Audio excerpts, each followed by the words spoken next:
On peut s'asseoir.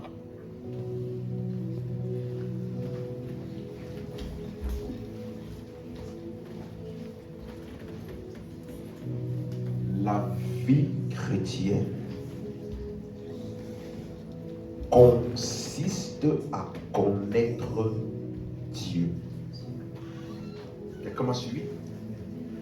La Bible dit, car Dieu a tant aimé le monde qu'il a donné son Fils unique afin que quiconque croit en lui ne périsse pas, mais qu'il ait la vie éternelle.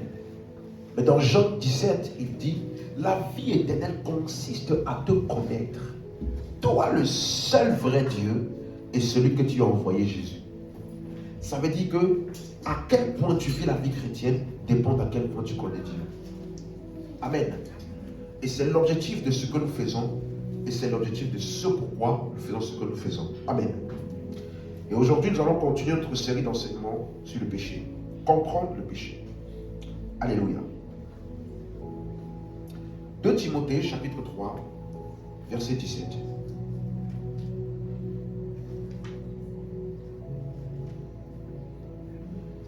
Timothée, chapitre 3, le verset 17. Est-ce qu'on l'a trouvé?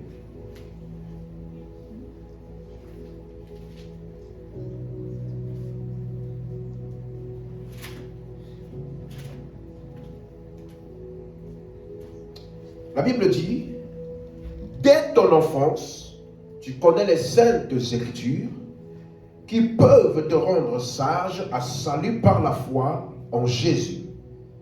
Les saintes Écritures nous rendent sages. Le mot sage est le mot grec sophizo, qui veut dire expertise, maîtrise, acquérir de la compétence. Donc les saintes Écritures nous rendent compétents, aptes à quoi? À la sagesse ou à la compréhension du salut par la foi en Jésus. Ça veut dire que la Bible n'est pas un livre d'histoire, bien qu'elle contienne des faits historiques. Quelqu'un suit ce que je dis là? La Bible n'est pas un livre d'histoire, bien qu'elle contienne des faits historiques. La Bible est le livre de la révélation du salut par la foi en Jésus. Ça veut dire que chaque fois que j'ouvre les Écritures, ce que je dois ressortir de ma lecture, de ce que j'ai lu, doit être la compréhension du salut par la foi en Jésus. La Bible ne me sert pas à connaître qu'est-ce qui s'est passé dans les temps anciens. Comment est-ce que les gens ont vécu? Est-ce qu'ils ont bien vécu ou pas? Non. Toutes les histoires qui sont référencées dans la Bible ont un objectif de me communiquer la compréhension du salut par la foi en Jésus. Amen. C'est pourquoi au verset 16, il dit maintenant, toute écriture est inspirée de Dieu. Les Écritures, toute écriture est inspirée de Dieu. Avant d'arriver au verset 16, il a parlé du verset 15. Donc il parle des mêmes Écritures.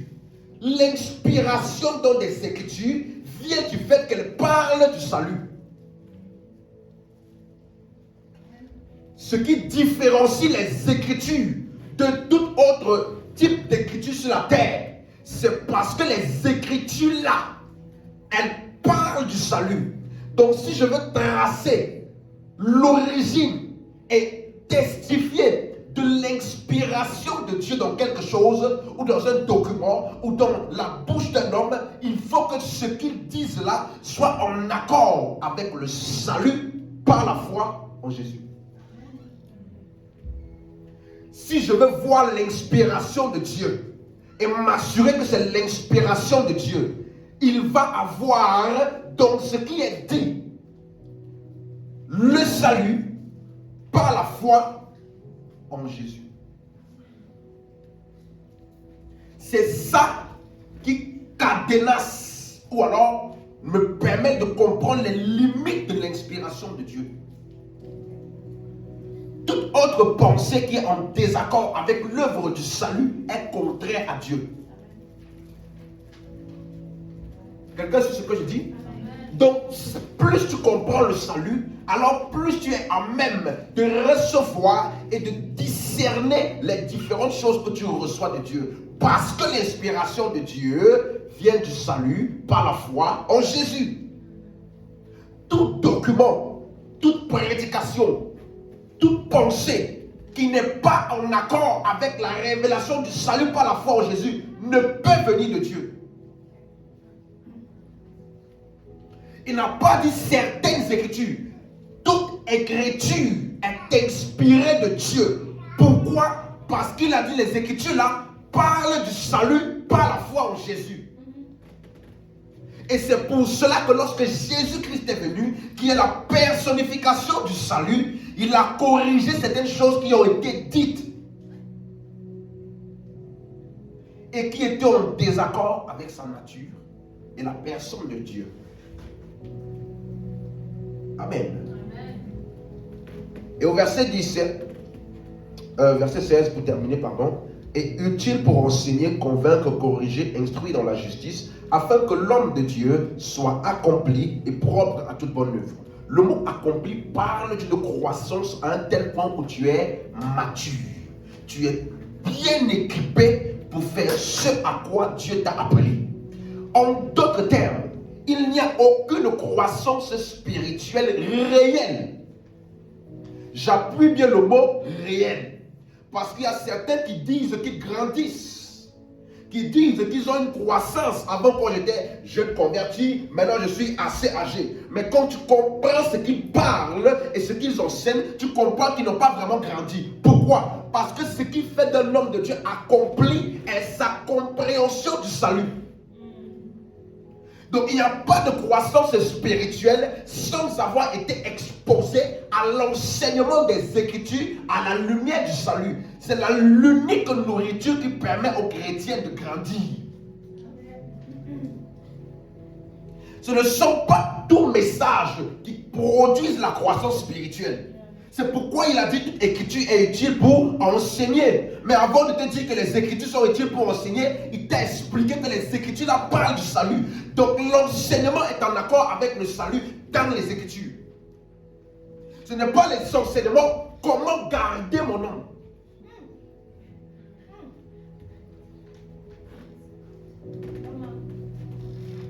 Comment tuer le sorcier de ma vie.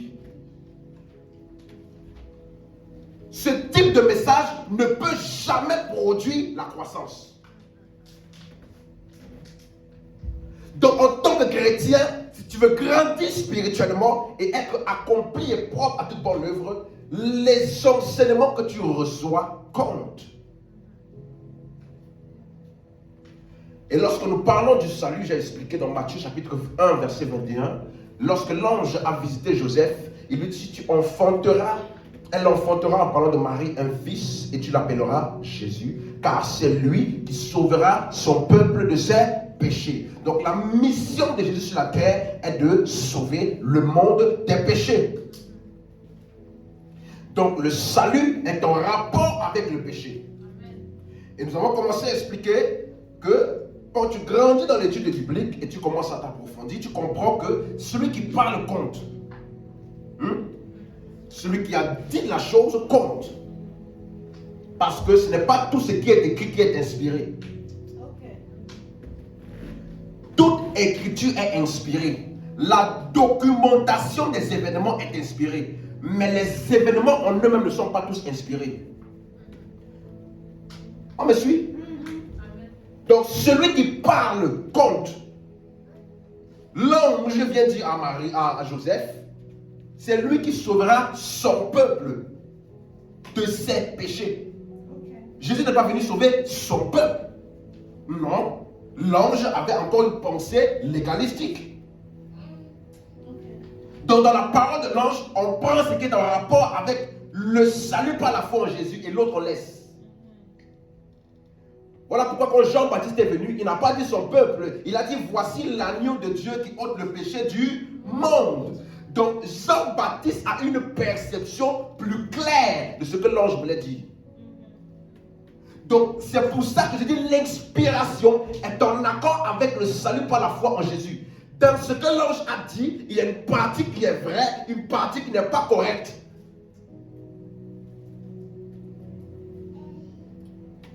Amen. Donc c'est pour cela que je dis, si toi tu es le genre de personne, tu veux toujours voir les anges, ah l'ange m'a apparu, il m'a enseigné ceci, il m'a montré cela, ce n'est pas anti-biblique. Hein. Mais Paul a dit, même si un ange vient du ciel et qui t'annonce un autre, qu'il soit anathème. Donc ça veut dire que même l'ange, lorsqu'il vient, je dois analyser ce qu'il me dit avant de dire Amen.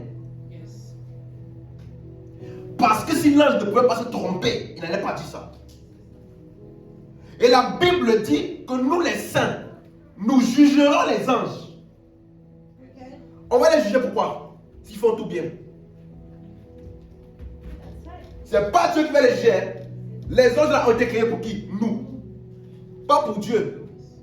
Ils ont été créés pour nous. Nous servir, nous. Pas pour Dieu. Dieu n'a pas besoin des anges. Dieu n'a besoin d'aucun ange. Donc il n'y a pas création des anges s'il n'y a pas création des hommes. Le but des anges est pour les hommes. La Bible dit dans Hébreux 1,14, ne sont-ils pas tous, dis-moi tous. Donc tous les que j'appelle archanges, séraphins, ne sont-ils pas tous des esprits administrateurs au service de ceux qui doivent hériter le salut, c'est-à-dire qui? Nous. Le but de leur existence, c'est nous. Voilà pourquoi c'est nous qui allons les juger basés sur leur performance vis-à-vis des ordres et des instructions qui sont sorties de nous qu'ils devaient accomplir et qui n'ont pas fait correctement. On n'a pas dit Amen. Si tu comprenais qui est l'homme, l'homme en Christ, c'est que beaucoup de gens font aujourd'hui. Tu n'allais pas faire. Mais il dit, il sauvera son peuple de ses péchés. Vous me suivez? Donc ça veut dire que quand tu lis par exemple 1 Pierre chapitre 1 verset 12, il dit que le mystère de Christ là, de ses souffrances et la gloire qui devait s'en suivre, même les anges désirent plonger leur regard dans ce mystère. Donc ça veut dire que ce n'est pas aux anges de nous enseigner, c'est à nous de les enseigner. Monsieur? Donc lorsque je reçois un message d'un ange, je l'écoute et je l'analyse à la lumière du salut par la foi en... Dis Amen. Amen. Ce que je dis là, c'est bizarre pour vous? Amen. Donc, on a vu la semaine passée, Luc chapitre 4, verset 18 à 19. Jésus, encore une fois, il est en train d'exposer sa mission. Amen. Dans Luc chapitre 4, verset 18, il dit,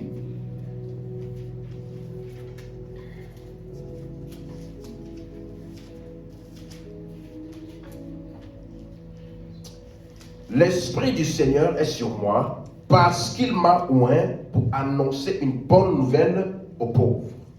Tout le monde a suivi ça? Hein? La semaine passée, on a expliqué que les pauvres ici, ce ne sont pas ceux qui ont un manque d'argent. Et que tout ce texte-là, verset 18 et verset 19, parle de la condition spirituelle de l'homme qui n'a pas encore reçu l'œuvre de Christ. Donc dans les Écritures, il y a une explication du péché qui est comme une pauvreté. Il y a une explication du péché qui est comme une maladie. Et donc le salut également est imagé comme une guérison et comme une restauration. Donc la semaine passée, j'ai rajouté une nouvelle perception du péché qui est plus que ce que nous avions vu jusqu'ici, qui était quoi? Préserver d'un danger, le salut. Dans le péché, il y a un danger qui est le jugement, le châtiment. Et Dieu nous a fait échapper à cela. Maintenant, plus que simplement le fait de nous avoir fait échapper aux conséquences du péché, Jésus dit également qu'il est venu pour guérir les cœurs brisés. Et donc, ça veut dire que la condition spirituelle des hommes qui est semblable à une maladie, le salut permet de régler cette condition. Le salut permet de combler le manque ou l'absence qu'il y avait dans l'homme. Quelqu'un suit? Donc, et aujourd'hui, j'ai commencé à expliquer ça la semaine passée en disant que donc, si l'œuvre de Jésus est totalement spirituelle, pourquoi donc il a guéri les malades physiques? Pourquoi a-t-il ouvert les yeux des aveugles physiques? Donc, j'ai commencé à expliquer que, ouvrons le Bible rapidement dans Acte 2, chapitre 22. Acte 2, chapitre 22.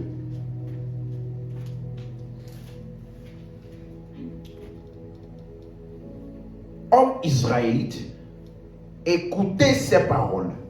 Jésus de Nazareth, cet homme à qui Dieu a rendu témoignage devant vous, par les miracles, les prodiges et les signes qu'il a opérés par lui au milieu de vous, comme vous le savez vous-même. Dit les miracles, les prodiges et les signes. Ce ne sont pas trois choses. Les miracles sont donc des signes. Et le mot grec pour le signe là, veut dire c'est quelque chose qui pointe vers quelque chose d'autre. Donc les miracles ne sont pas une finalité en soi. Les miracles ont un objectif de te pointer vers quelque chose. Et c'est pourquoi nous avons commencé à expliquer que tous les miracles de Jésus pointaient vers son œuvre de salut ou de rédemption. Dans Jean chapitre 2, nous avions vu ça. Lorsque Jésus-Christ, il a changé l'eau en vin. J'ai commencé à expliquer qu'il y avait un vin manquant. Mais sa mère qui est venue pour dire il y a du vin manquant, Jésus répond en disant mon heure n'est pas encore arrivée. Et donc le lien entre le vin qui manque et son heure. Et donc nous avons expliqué que ça parlait de sa résurrection. Dans la Bible, lorsque vous voyez le mot mon heure, ça parle de la résurrection dans le livre de Jean principalement. Également, nous avons vu que le vin était une symbolique de l'esprit. Pourquoi? Parce que dans Matthieu chapitre 26, verset 28, Matthieu chapitre 26, verset 28, lors de la Pâque, il prie ensuite, car ceci est mon sang, le sang de l'alliance qui est répandu pour plusieurs pour la rémission des péchés. Donc, son sang là, il a dit ça au moment où il leur a donné du vin ou du fruit de la vie. N'est-ce pas? Et il a dit ceci est mon sang, répandu pour plusieurs pour la rémission des péchés. Or, son sang a été répandu quand?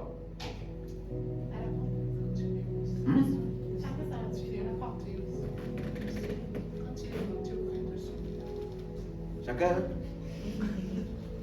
Quand? L'œuvre de la croix.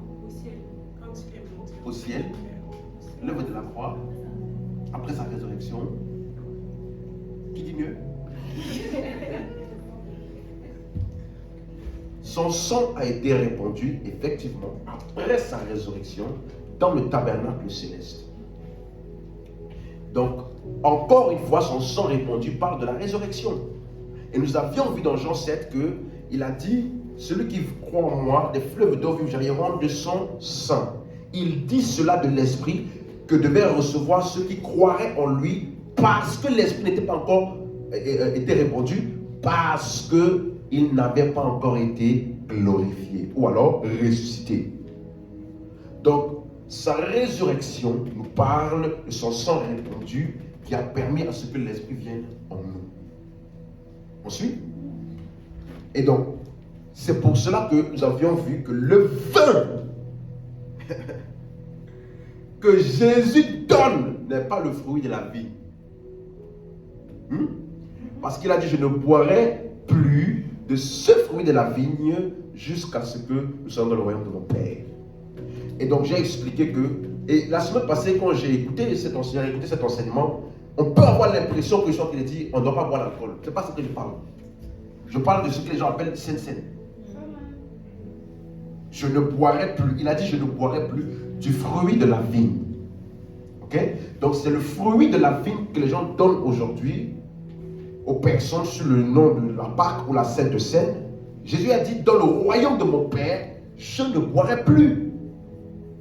Donc si tu es dans le royaume de Dieu et que tu bois encore au nom de la Sainte Seine le fruit de la vigne, tu as loupé un épisode.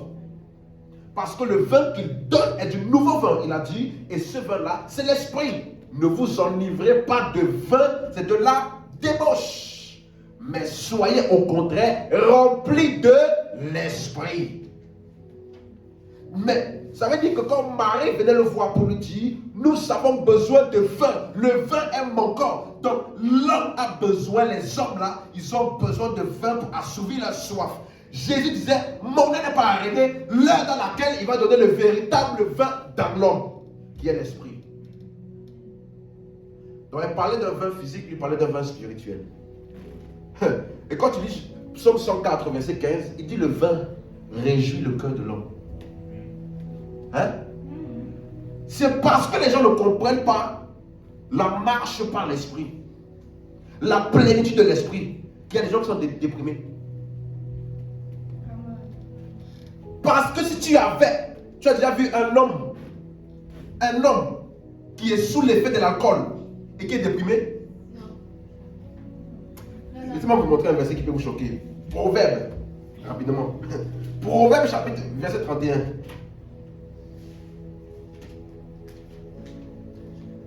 Proverbe chapitre 31 verset 6.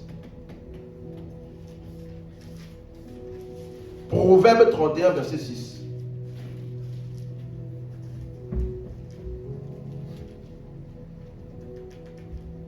C'est bon? Proverbe 31 verset 6. On a trouvé? Ok. Regardez ce qu'il dit. Donnez des liqueurs fortes à celui qui périt, et du vin à celui qui a l'amertume dans l'âme, qu'il le boive et oublie sa pauvreté, qu'il ne se souvienne plus de ses peines. Ça veut dire que quand tu es sous l'effet de l'alcool, les problèmes, tout ça là, n'ont plus d'effet vis-à-vis de toi. Et on t'explique donc que dans le royaume de Dieu, le vin nouveau qui est le vin de l'esprit, non seulement il ne te fait pas oublier, il te donne la conscience de ce que tu es. À un tel point que ça là, ça ne compte plus pour rien. Si le vin naturel permet aux hommes d'oublier leurs problèmes, oublier la pauvreté, oublier les peines, le vin de l'esprit, te permet de prendre conscience de la nature spirituelle que tu as au-dessus de ces problèmes-là. Ah, dis-moi même ici. Mako, Shamanaka. Quelqu'un le vin en lui ici? Salamabo.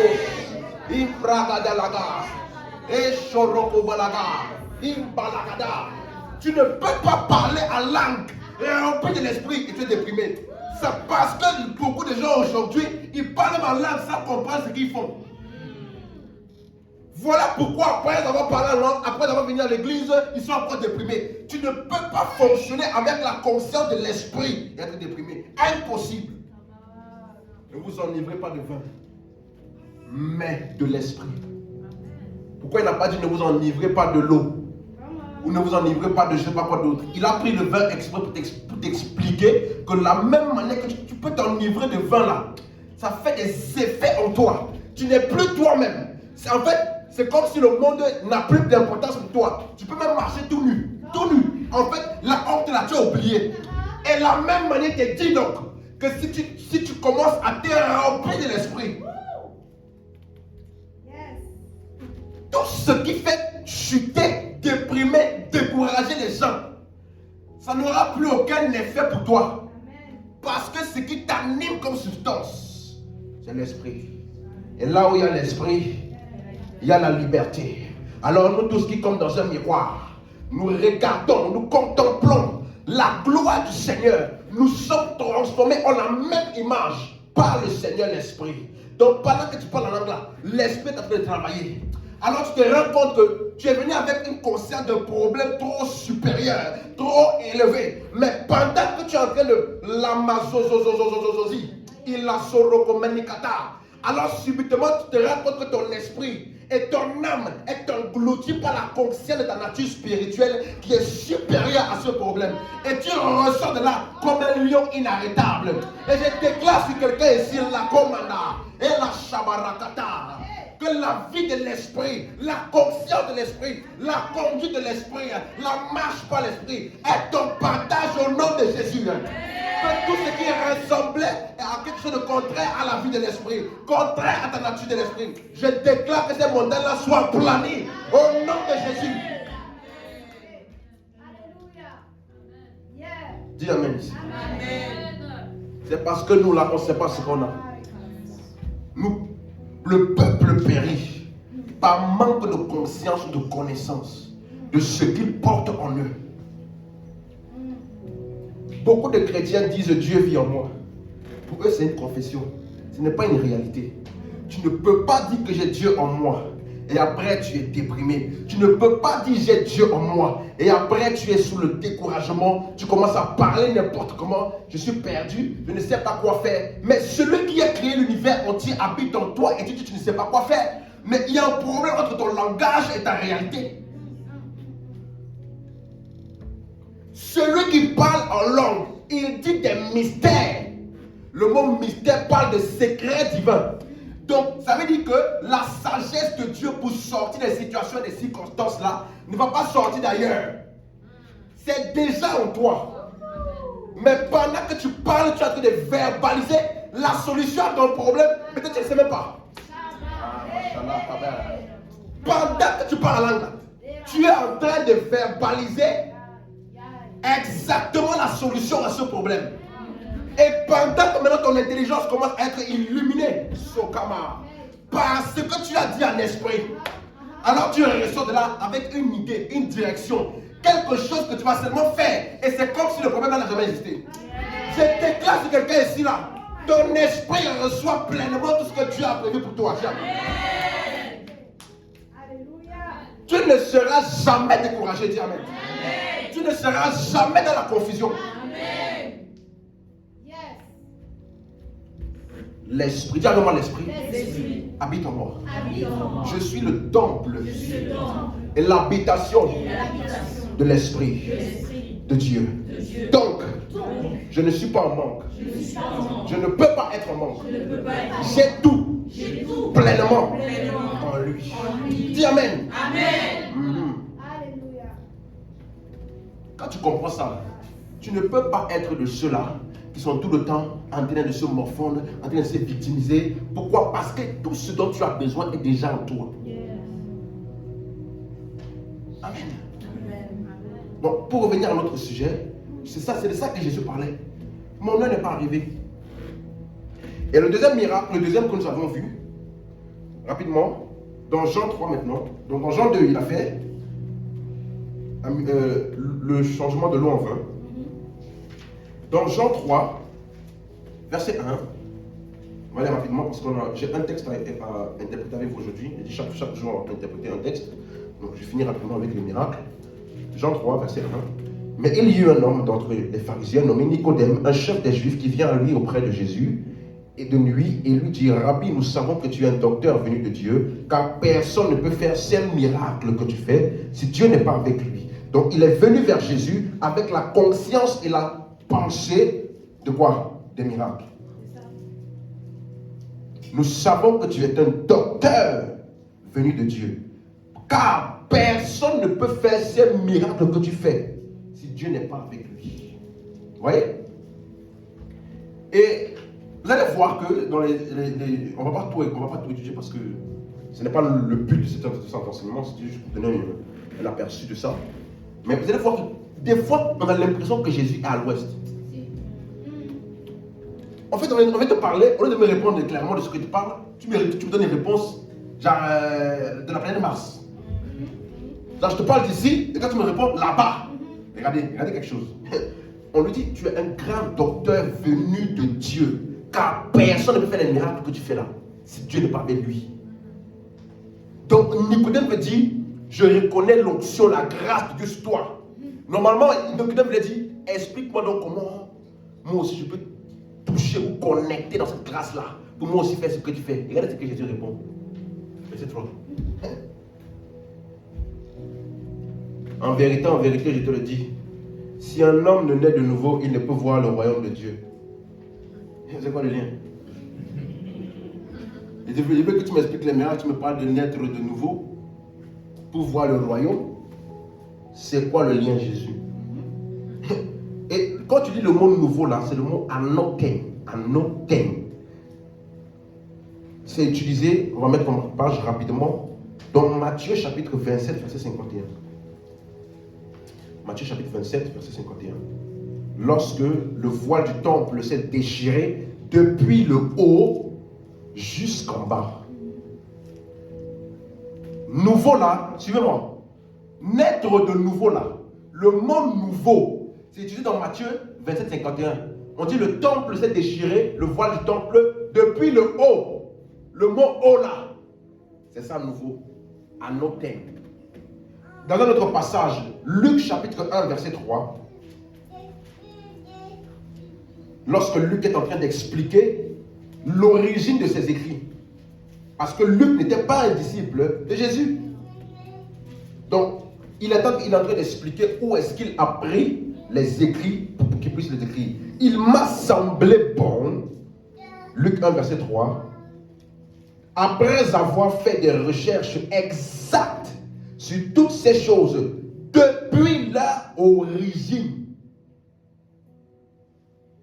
de te les exposer par écrit d'une manière suivie, excellente Théophile.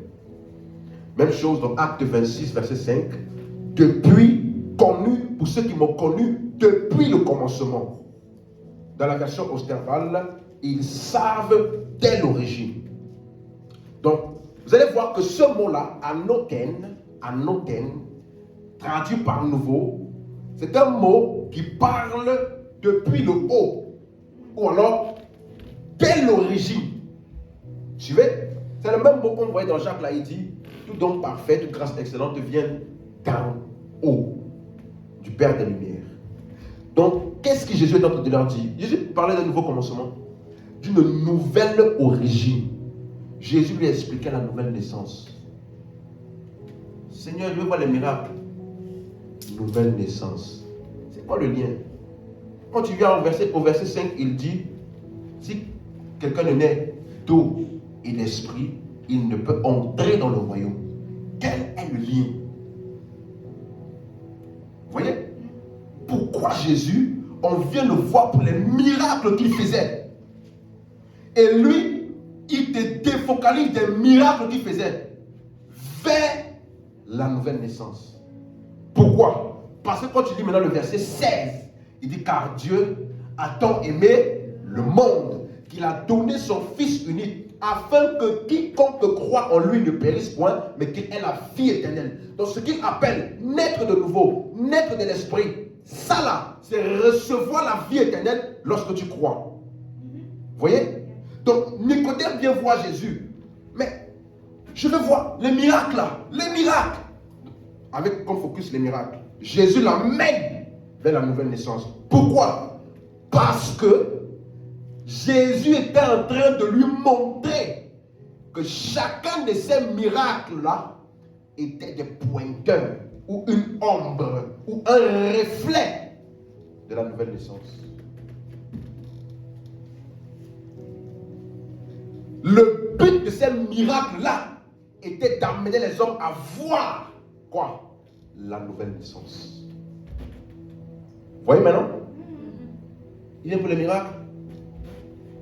Nouvelle naissance. Parce que les miracles étaient des pointeurs vers la nouvelle naissance. C'est pourquoi maintenant quand tu lis Jean chapitre 5, l'homme qui a été guéri à la piscine de Bethesda. Jean chapitre 5. Après cela, Commençons directement au verset 5. Là se trouvait un homme malade depuis 38 ans.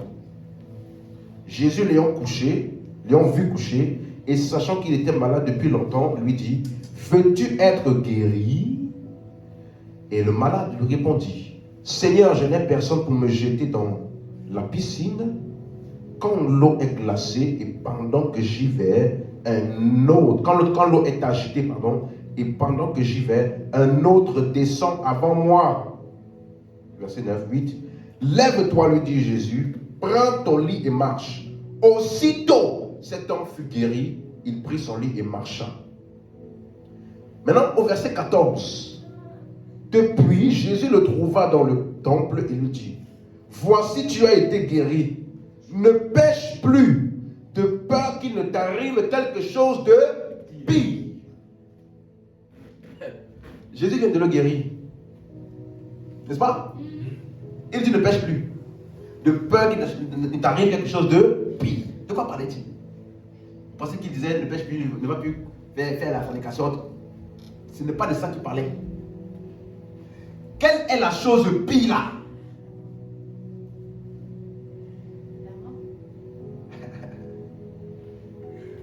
C'est un qu'a dit. On va voir. Il y a une chose pire. Parce que ce malade-là était paralysé et incapable de marcher. Et Jésus l'a fait échapper à cette condition. Il a fait sortir de cette condition-là. Et Jésus lui dit maintenant, il y a quelque chose de pire. Donc maladie là, il y a pire que ça. Le fait que je t'ai guéri de la maladie n'est pas le pire. Quel est le pire? Là, vous commencez à arriver quelque part. Le mot pire là, mettez un marque-page. C'est utilisé dans Hébreux 10, verset 29. Hébreux 10, verset 29, il appelle ça de quel pire châtiment. Hébreux 10, verset 29. De quel pire châtiment pensez-vous que sera jugé digne celui qui aura foulé aux pieds le Fils de Dieu, qui aura tenu pour profane le sang de l'alliance par lequel il a été sanctifié et qui aura outragé l'esprit de la grâce? Donc, revenons donc, dans Jean 5, le mot pire là est utilisé pour le jugement, le châtiment. Ensuite, et maintenant, quand tu lis le verset 24 maintenant, et verset 24 jusqu'à 29, on va voir ce que Jésus appelle la chose pire. Dans le verset 14, il a dit quoi? Ne pêche plus, de peur qu'il t'arrive quelque chose de pire. Donc, quelle est la chose pire? Verset 24. Jean 5, 24. En vérité, je vous le dis, celui qui écoute ma parole et qui croit en celui qui m'a envoyé a la vie éternelle et ne vient point en jugement. Mais il est passé de la mort à la vie. Donc, quand tu reçois la vie éternelle, tu as échappé au jugement et tu es sorti de la mort pour la vie. C'est ça que Jésus appelle pire. Vous voyez? Passer de la mort à la vie et échapper au jugement. Quand tu lis le verset 25, en vérité, je vous le dis, l'heure vient et elle est déjà venue, où les morts entendront la voix du Fils de Dieu et ceux qui l'auront entendu vivront. Car comme le Père a la vie en lui-même, ainsi il a donné au Fils d'avoir la vie en lui-même, et il lui a donné le pouvoir de juger parce qu'il est le Fils de l'homme. Ne vous étonnez pas de cela, car l'heure vient où tous ceux qui sont dans les sépulcres entendront ma voix et en sortiront. Ceux qui auront fait le bien ressusciteront pour la vie, mais ceux qui auront fait le mal ressusciteront pour le jugement. Donc ce n'est pas seulement le fait de ressusciter. Il y a des gens qui vont ressusciter pour la vie et d'autres qui vont ressusciter pour le jugement. Et Jésus dit, celui qui a la vie éternelle, lui là, il a échappé au jugement. Vous voyez maintenant, Donc il disait à l'homme là, ta guérison là, ou alors on t'a réglé, on t'a fait sortir d'une condition physique de maladie. Mais Jésus par là est en train de lui dire que sa guérison là était une préfiguration de comment est-ce qu'il va faire sortir les hommes de la mort à la vie, en les faisant échapper au jugement. Et s'il ne croit pas en lui, la chose de pire là va lui arriver. Quelqu'un suit? Ne pêche plus, ne pêche que t'arrive quelque chose de pire. Quelle est la chose pire? Celui qui écoute ma parole et qui croit en moi a la vie éternelle et ne vient point en jugement. Donc, tu peux avoir mort, jugement, qui est pire que la maladie. Amen. Amen. Quelqu'un suit? Amen. Jean 6. Multiplication des pains. Verset 10. Jésus dit, faites-les asseoir. Il y avait dans ce lieu beaucoup d'herbes. Ils s'assirent donc au nombre d'environ 5000 hommes. Jésus prit les pains, rendit grâce et les distribua à ceux qui étaient assis. Et il leur donna même des poissons, autant qu'ils en voulurent. Lorsqu'ils furent rassasiés, il dit à ses disciples, ramassez les morceaux qui restent, afin que rien ne se perde. Et ils les ramassèrent donc, et ils remplirent 12 paniers avec les morceaux qui restaient des 5 pains d'orge, après que tous eurent mangé. Verset 14. Ces gens ayant vu le miracle que Jésus avait fait disaient, celui-ci est vraiment le prophète qui doit venir dans le monde. Ils ont dit ça à cause de quoi? Manger. Manger, là, leur a donné révélation. C'est pour vous dire que tu ne peux pas connaître vraiment quelqu'un de cette manière-là. Parce qu'il a regardé quelque chose. Quand tu lis maintenant le verset 26, c'est eux qui ont dit ça. Hein? Regardez le verset 26. Jésus leur répondit, en vérité, je vous le dis, vous me cherchez, non parce que vous avez vu des miracles, mais parce que vous avez mangé des pains et que vous avez été. Donc c'est le rassasiement là qui a créé des paroles. Mais regardez comment Jésus, il vient de faire un miracle, il vient de multiplier les pains.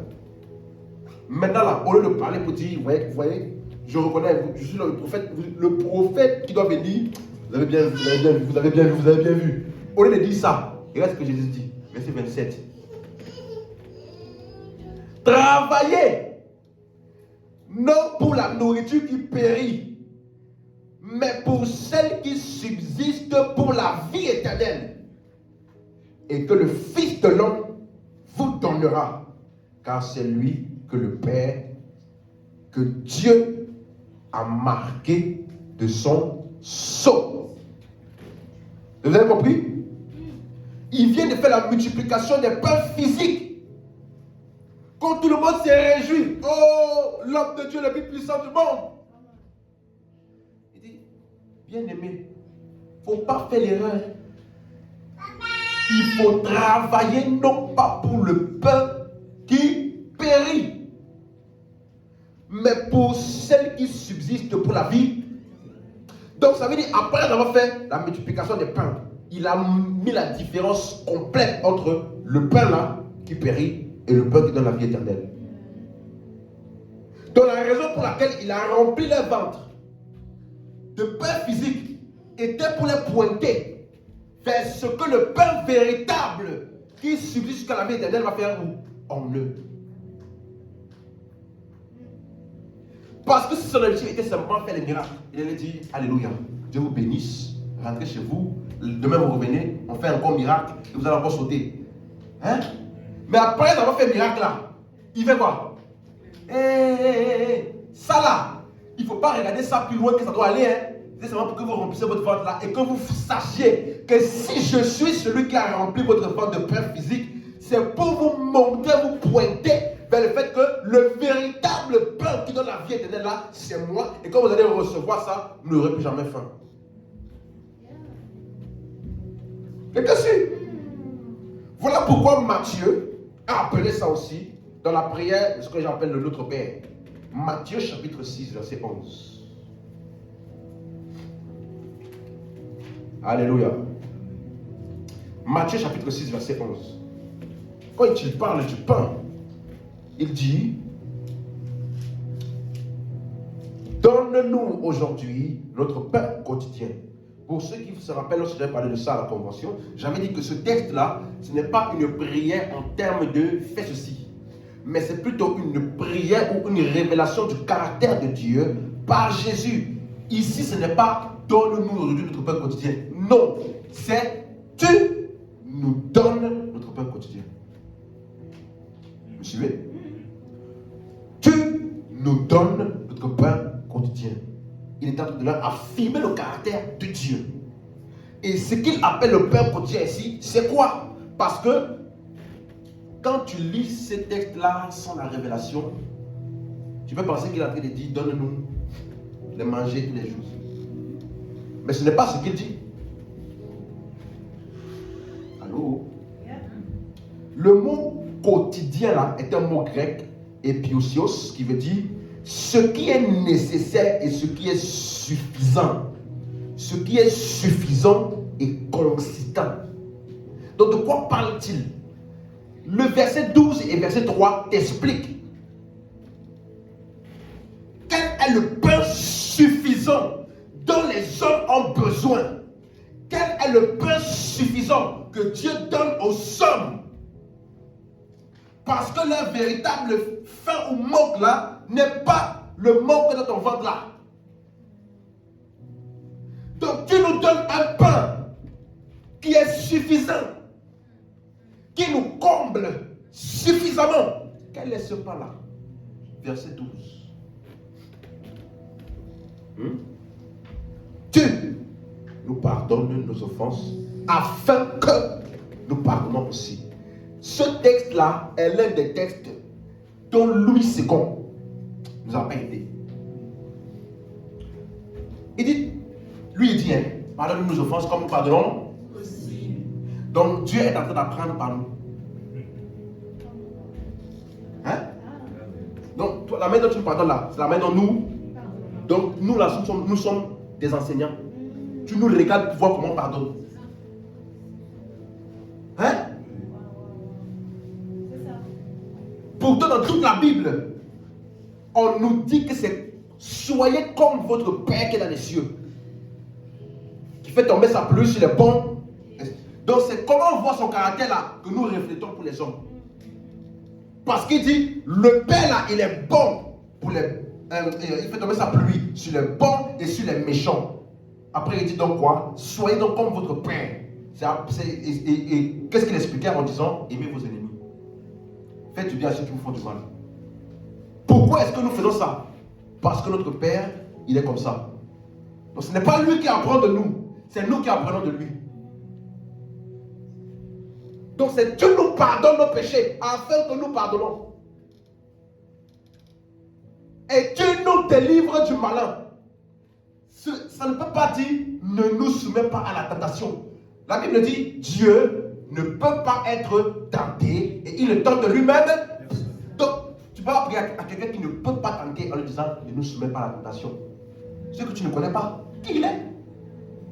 C'est pour cela que je suis en train de corriger pour vous dire c'est Dieu ne nous soumet pas à la tentation. Il affirme ce que Dieu est. Et justement, Dieu nous délivre du malin. Donc, Jésus est en train de dire ce que Dieu va faire en lui, au monde à travers lui. Comment?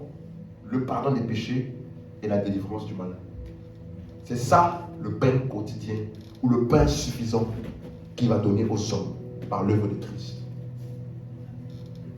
Allô? Vous avez compris? Parce que si c'est le pain physique là, tu vas prendre ça. Sans Dieu, tu peux avoir ça. Hein? Mais il dit le pain là, quotidien, ça ne veut pas dire chaque jour. En grec, ça veut dire suffisant et nécessaire. Ça veut dire qu'il comble totalement. Et il dit donc que ce pain-là, c'est le pardon des péchés, ou la rémission des péchés et la délivrance du mal. Par l'œuvre de qui? Christ. Vous voyez maintenant? Donc toi, tu peux pas prier ça. Jésus est en train de dire à ses disciples, voici ce que je vais faire par l'œuvre du Père. Amen. Matthieu 26, verset 26. Pendant qu'il mangeait, Jésus prit du pain. Là, c'est la Pâque, ou la Sainte Seine. Et après avoir rendu grâce, il rompit et le donna à ses disciples en disant, prenez, mangez, ceci est mon corps. Donc la même chose que Jésus a dit là-bas, Matthieu 6, il dit ici, le pain qu'il va leur donner là, ils vont quoi? Manger.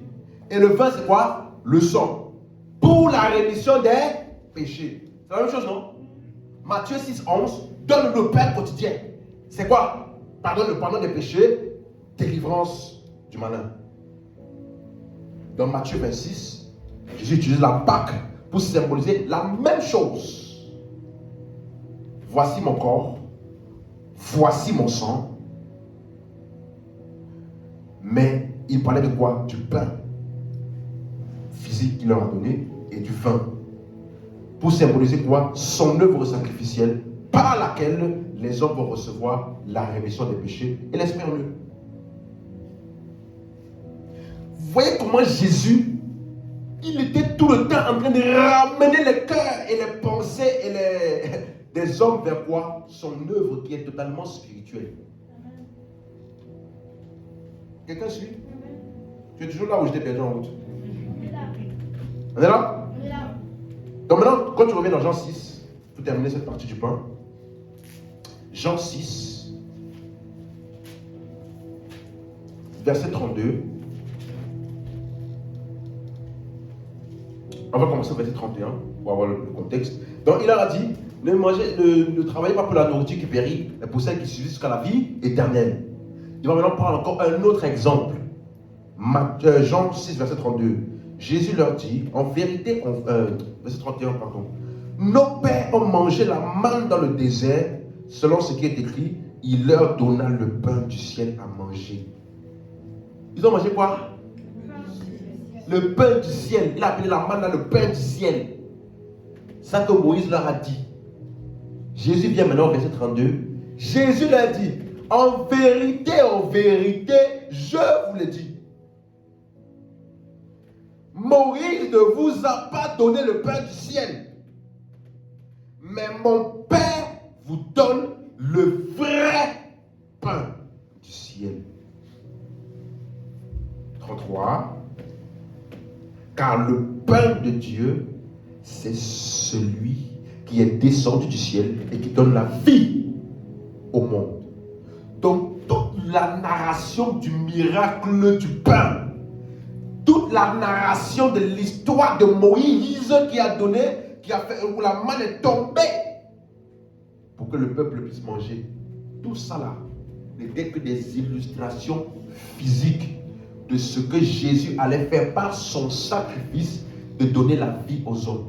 Et c'est ça qu'on appelle le vrai pain. Je vous ai expliqué que le mot vrai là, qui est traduit dans notre version véritable, est un mot grec qui est utilisé généralement lorsqu'il fait la différence entre ce qui est temporaire et ce qui est éternel. Ce qui est une ombre et ce qui est la réalité. Donc le pain qu'ils ont mangé dans le désert là était une ombre. C'était temporaire, ce n'était pas la réalité. Et le véritable pain, c'est ce que Jésus donne, ou alors le Père donne qui est Jésus. Et lorsqu'il dit, lorsque le pain de Dieu, verset 33, c'est celui qui descend du ciel et qui donne la vie aux hommes. 35, verset 34, il lui dit, Seigneur, donne-nous toujours ce pain. Ça ne ressemble pas à donne-nous aujourd'hui notre pain quotidien? Regardez la réponse de Jésus, verset 35. Jésus leur dit, je suis le pain de vie. Celui qui vient à moi n'aura jamais faim et celui qui croit en moi n'aura jamais soif. Donc en multipliant les pains qui va combler leur faim physique, il était en train de parler de la vie qu'il allait donner aux hommes en sa personne sacrifié. Quelqu'un suit? Donc, c'est pour cela que ce miracle-là pointait vers le fait que Dieu va donner la vie éternelle aux hommes par l'œuvre de Christ.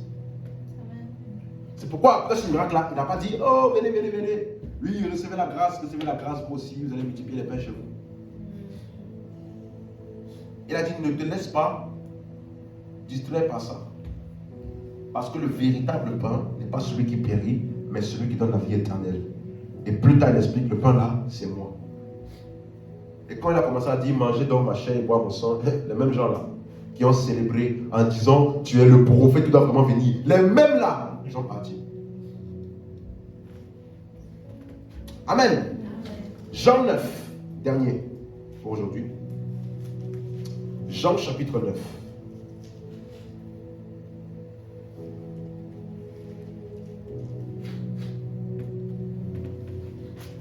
Jean chapitre 9. Jésus vit en passant un homme aveugle de naissance. Ses disciples lui firent cette question. Rabbi, qui a péché? Cet homme ou ses parents pour qu'il soit né aveugle? Regardez la méchanceté de ce qu'on appelle les enseignements des malédictions générationnelles. C'est ça ici. Un enfant n'est pas encore né. On dit qui a péché? Cet homme ou ses parents pour qu'il soit né ainsi. Il a péché quand? On dit pour qu'il soit né ainsi. Ce sont ses parents qui ont péché ou c'est lui-même qui a péché. Mais il va pécher comment s'il n'est pas né?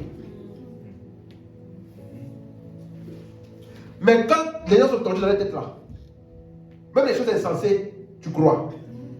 Tu vas commencer à briser les idées pour tes enfants qui ne sont même pas encore nés.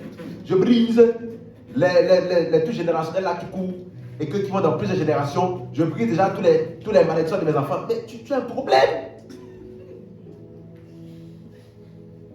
Donc c'est pour vous dire que ça n'a pas commencé aujourd'hui.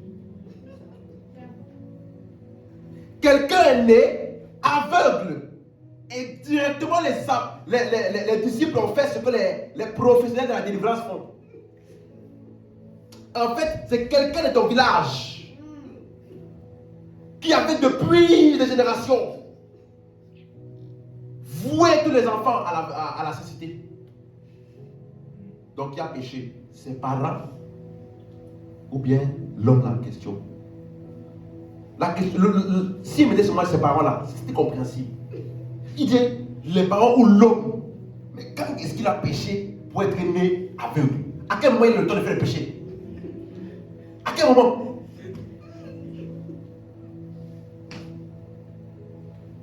Et regardez la réponse de Jésus. Jésus répondit, ce n'est pas que lui ou ses parents aient péché. Le débat est clos. Jésus a dit, ça n'existe pas. Arrêtez de voir des choses bizarres. Ça n'existe pas. Et bientôt, je vais expliquer certains concepts.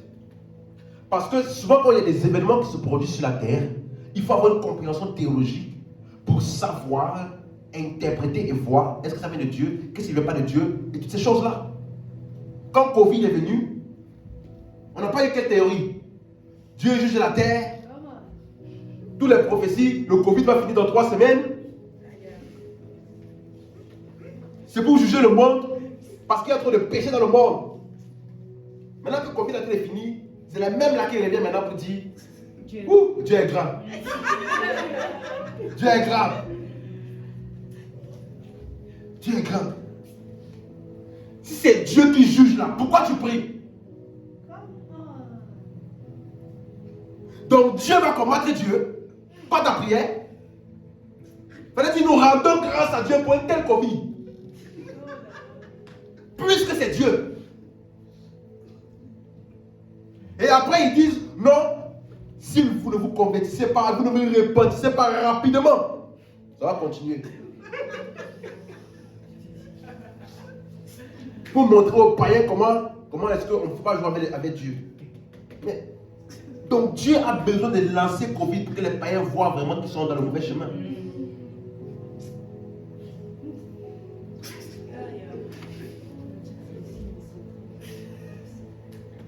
On va interpréter ça bientôt. Les événements, on va dire, infortunés de la terre. D'où ça vient? Quand un enfant naît mal né, est-ce que c'est Dieu qui a voulu? Pourquoi un enfant peut naître comme ça? Suivez-moi. La seule personne que Dieu a créée physiquement, c'est Adam et Ève. Après ça, Dieu a établi ce qu'on appelle le système de procréation qui reste dans les confins des hommes. C'est pourquoi si tu dis je ne veux plus avoir d'enfants, tu fais ce qu'il faut, tu n'as plus d'enfants. Tu dis je vais avoir des enfants, même si tu pries Seigneur au nom de Jésus, maintenant là j'ai 4 enfants, à partir de maintenant, je bloque, tu t'amuses, tu vas avoir 12. Parce que les enfants là, ça ne vient pas de Dieu, hein? C'est la taille de toi là, le système qu'il a mis en place. Et donc ce système là peut être défaillant en fonction de la manière dont les parents entre eux là, comment ils gèrent la grossesse, quelles sont les gènes, quelles sont les choses. Ce n'est pas de Dieu, ça vient de l'homme. C'est bien. Comment? C'est pourquoi on dit souvent aux gens, et je suis d'accord avec ça, hein, faites des tests, comment ils appellent ça? Sanguin, pour voir la compatibilité, parce que c'est un système, on appelle ça système de procréation. Multipliez-vous. Après, il dit que chaque semence se donne et produit selon son espèce. Donc, après avoir créé l'homme, il a établi le système de procréation. Tu veux des enfants, cherche une femme, tu vas faire ce qu'il faut, tu vas avoir un enfant. C'est pas prière. Dis Amen. Mais est-ce que Dieu ne guérit pas de d'autres part? Dieu guérit la stérilité. Pour que le système là puisse fonctionner pour toi. L'enfant ne va pas venir du ciel. Oh, il ne faut pas penser que Marie là c'est toi. Hein. Marie. C'est pour cela qu'on appelle ça, on appelle le fils unique. Ça veut dire que cette naissance-là est unique en son genre. Il y en a une seule, il n'y en aura plus jamais. Pourquoi est-ce qu'il y a eu ça? À cause du fait que Dieu devait être homme pour sauver les hommes. Une fois que le salut a été fait, ce genre de naissance-là n'est plus nécessaire. Est-ce que c'est lui qui a péché? Est-ce que c'est l'autre qui a péché? Non. Ça n'existe pas. Mais regardez ce que Jésus dit. Verset 3. Quelqu'un bénit ici? Regardez. Et maintenant, regardez. C'est pour cela que je prends souvent le temps de vous expliquer l'interprétation biblique. Il y a un point virgule ici qui n'est pas dans l'original. Regardez, hein? Ce n'est pas que lui ou ses parents aient péché, mais c'est afin que les œuvres de Dieu soient manifestées en lui. Quand tu lis ça à la manière dont ils ont traduit ici, tu peux penser que Dieu a rendu l'enfant là aveugle pour que son œuvre soit manifestée et qu'on puisse voir sa gloire. Beaucoup d'entre eux ont dit ce genre de verset là pour dire ça. Non, mais t'inquiète pas, Dieu a permis la situation là pour que sa gloire apparaisse dans ta situation. Donc, il va me rendre. C'est ça que c'est eux là. Ils pensent que Dieu blesse et puis il guérit. Donc, lui là, il n'a rien à faire. Il dit non, laisse-moi là, je vais m'occuper un peu. Je vais blesser un peu tout le monde là. Après, il revient encore pour. Je vais blesser un peu tout le monde là. Après, je vais encore revenir moi-même pour. Comme ça, ils vont voir que c'est moi qui est Dieu. Quel complexe, il est complexé ce Dieu là. Il a besoin de blesser les gens pour qu'on atteste que c'est vraiment lui qui est Dieu. Le Dieu que beaucoup prient là, c'est ça qu'eux aussi sont complexés. Quand tu ne le reconnais pas, si tu l'appelles Steve, ça va? Ou frère Steve, ça va? Abomination. Tu sais combien d'années j'étais dans le militaire pour que tu m'appelles comme ça? Pourquoi? Eux sont complexés comme ça parce que le Dieu qui prie là est complexé. Il a besoin. Et ici, tout le monde va savoir que je suis l'Éternel. Et aussi, tous les qui doivent savoir que je suis le prophète de cette maison. Ou le pasteur, ou l'apôtre.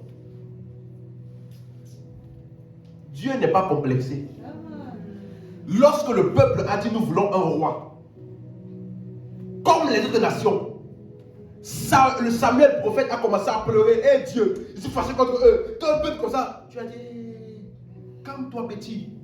Est-ce que c'est contre toi qui sont offensés? Donc toi là, c'est moi qui ont rejeté et toi tu es plus fâché que moi. Tu n'as pas dit ça? Il a dit, donne-leur le roi qu'ils veulent. Et ils vont assumer les conséquences de tel choix.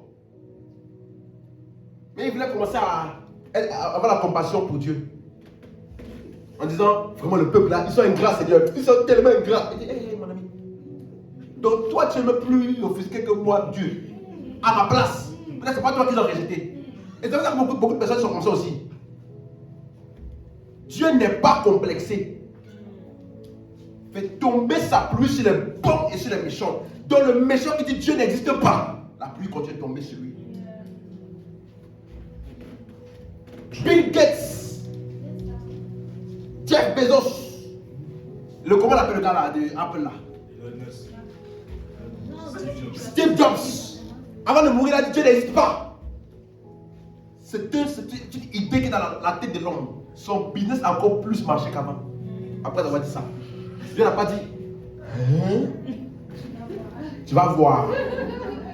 Ange, Michael, va bloquer tous ces business là. Comme ça, il va savoir que moi, là, il faut me respecter. Et beaucoup de gens là, ils aimeraient que Dieu agisse comme ça. Dieu dit la puissance de Dieu et la faiblesse des hommes. Et la sagesse de Dieu et la folie des hommes. Comme Dieu veut montrer sa puissance là, ce n'est pas comme ça. Il n'a pas besoin de tuer, de blesser pour montrer qu'il est Dieu. Non. C'est la bonté de Dieu qui amène les hommes à la repentance. Donc il veut te faire changer ta vie à son sujet. Il va tellement être bon envers toi que tu vas dire la seule manière qu'une telle bonté peut se manifester ne vient que de Dieu. Moi, suivi. Donc ici, là, le verset là ne peut pas dire ça. Dans l'original, il n'y a pas de virgule. Il n'y a pas de point. Donc moi, je vais mettre la virgule où il faut. Et je vais mettre le point où il faut pour que vous puissiez voir ce que Jésus est en train de dire vraiment. On y va? Là où il y a le point virgule là, mettez point. Et là où il y a point à la fin là, mettez virgule. Ce n'est pas que lui ou ses parents ont péché. Point. La syntaxe est finie là-bas. Jésus commence maintenant une nouvelle pensée. Mais afin que les œuvres de Dieu soient manifestées en lui, il faut que je fasse tandis qu'il est jour les œuvres de celui qui m'a envoyé. La nuit vient où personne ne peut travailler. En d'autres termes, Jésus est en train de dire, sa condition est la condition qu'il est. Ce n'est pas à cause de lui, ce n'est pas à cause de ses parents. Il est né comme ça, par le coup des circonstances. Maintenant, il faut, je suis là, je suis Dieu fait chair. Donc, puisque je suis là, et qu'il y a une condition différente là, je vais agir les œuvres de Dieu pour régler ça. Ce n'est pas lui, ses parents qui ont péché. Point. Maintenant que je suis là, afin que je manifeste les œuvres de mon Père, il faut que j'agisse. Pour faire quoi? Pour régler ça. Vous suivez? Et après ça, il a retrouvé la vue. Maintenant, regardez. Verset 5 maintenant. Il vient de guérir. Il va guérir, pardon, un malade. De la cécité, n'est-ce pas? Maintenant, quel est le lien entre tout ce qu'il vient d'expliquer là? Il veut le guérir. Après, il parle maintenant d'une nuit, de la nuit, du jour. Et plus encore, verset 5. Pendant que je suis dans le monde, je suis la lumière du monde.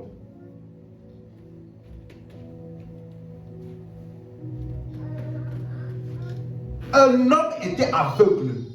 Il n'arrivait pas à voir. En d'autres termes, il était dans le noir ou dans les ténèbres physiques.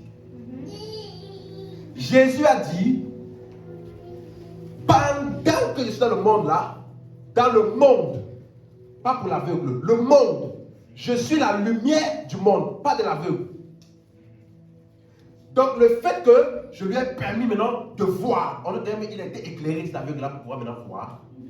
Moi, Jésus, je suis venu guérir la condition ténébreuse dans les hommes du monde là pour qu'ils puissent voir. Donc la guérison de la cécité de l'homme là était un reflet de quoi? De comment est-ce que Jésus allait régler la condition spirituelle des hommes du monde dans lesquels ils sont dans les ténèbres. Et lui, il va donner la lumière au monde.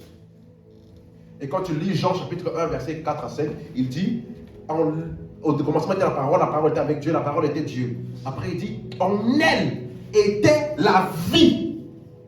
Et la vie était la lumière des hommes. Donc, quelle est la lumière des hommes? La vie éternelle. La vie était la lumière des hommes. Donc, quand un homme reçoit en lui la vie éternelle, il a été éclairé. Jésus dit, je suis la lumière du monde. Pourquoi? Parce que le monde est dans les ténèbres, parce qu'ils n'ont pas la vie. Moi, en guérissant ce malade-là de la cécité, je suis venu vous. C'est un signe que je suis celui qui donne la vie afin que les hommes soient éclairés. Encore un miracle qui pointe vers sa résurrection. Vous voyez?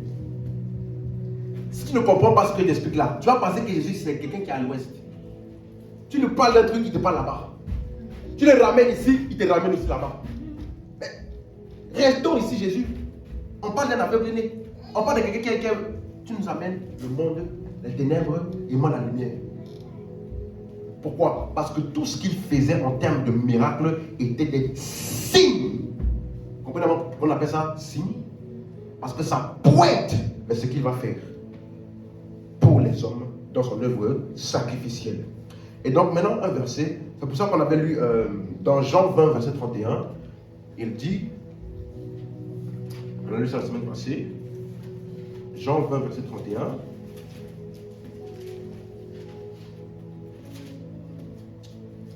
mais ces choses ont été écrites afin que vous croyiez que Jésus est le Christ, le Fils de Dieu, et qu'en croyant, vous ayez la vie en son nom.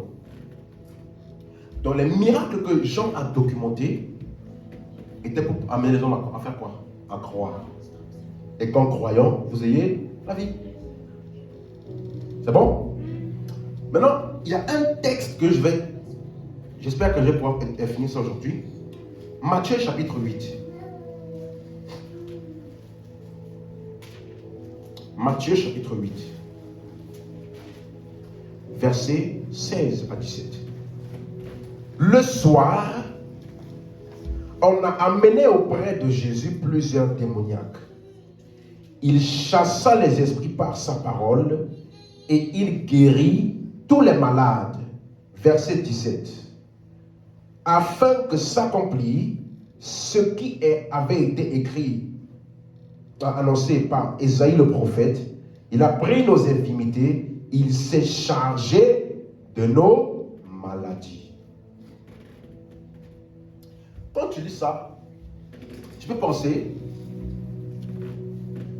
qu'il est en train de parler de la guérison. On dit que Jésus, il a chassé des démons et guéri des malades. Mais le texte qu'il va prendre maintenant, au verset 17, se retrouve dans Ésaïe 53. Donc, pourquoi il dit, il a pris nos infirmités et s'est chargé de nos maladies? Dans Ésaïe 53, là, ce n'est pas écrit comme ça. On suit? Allons lire. Ésaïe 53. Ésaïe 53 et ouvrez en même temps Romains chapitre 10. On voit ces deux passages. Ésaïe 53 et Romains chapitre 10. On va lire le premier verset, Ésaïe 53. C'est bon, on l'a trouvé? Il dit ceci. Qui a cru à ce qui nous était annoncé, qui a reconnu le bras de l'Éternel? Dans la version second 21, la Bible blanche, c'est qui a cru à notre prédication. C'est ça, hein? Qui a cru à notre prédication. Donc le mot prédication ici, c'est le mot grec shemou, mot hébreu, pardon, shemoua. Ça parle d'un message ou d'une nouvelle. Amen. Donc ça implique annoncer un message ou une expérience. Et le mot qui a cru, c'est le mot Aman. A-M-A-N. A-M-A-N. Ça veut dire croire. Pour la Bible dit dans Genèse 15, verset 6, Abraham crut à l'Éternel et cela lui fit imputer à justice. Donc, quand les deux mots là sont ensemble, Shemoua et Aman, qui parlent de prédication et croire, ça parle de la foi en action. Quelqu'un a exercé sa foi vis-à-vis d'un message. Ça veut dire qu'il y a quelque chose qui a été annoncé et qui a été dit. Et toi, tu t'es appuyé dessus et tu as reçu ça. Ensuite, c'est pour cela que, mettez un marque page dans Ésaïe 53, on va revenir. Alors dans Romains 10 là, Paul va répondre à la question d'Ésaïe. Paul, il va répondre à la question d'Ésaïe dans Romains 10, verset 16. Mais tous n'ont pas obéi à la bonne nouvelle. Aussi Ésaïe dit-il, Seigneur, qui a cru à notre prédication? Donc on voit ici que Paul va reprendre le même verset. Il va maintenant ajouter pour lui, verset 17. Ainsi la foi vient de ce qu'on entend, et ce qu'on entend vient de la parole de Christ. Ensuite, donc Paul ici est en train de dire, ce dont Ésaïe parlait était un message spécifique. Le mot entend là, la foi vient de ce qu'on entend. Le mot entend est le mot grec akoé. Akoé. A-K-O-E, qui veut dire ce qui est entendu, un message spécifique. Donc la foi, il n'y a pas de foi s'il n'y a pas quelque chose qui a été annoncé. La foi vient de ce qu'on entend vient de la parole de Christ. Le mot parole de Christ là, en grec veut dire message de Christ. Ça veut dire que le focus ici n'est pas la foi pour les miracles ou la guérison. Matthieu a étudié ça après que Jésus a guéri les malades. Mais là, je t'explique déjà que lorsque Ésaïe a dit qu'il a cru à notre prédication, Paul nous explique qu'il ne parlait pas de la foi pour recevoir un miracle. Cru à notre prédication là, la prédication là donc ne parlait pas de la guérison. C'est la parole de Christ.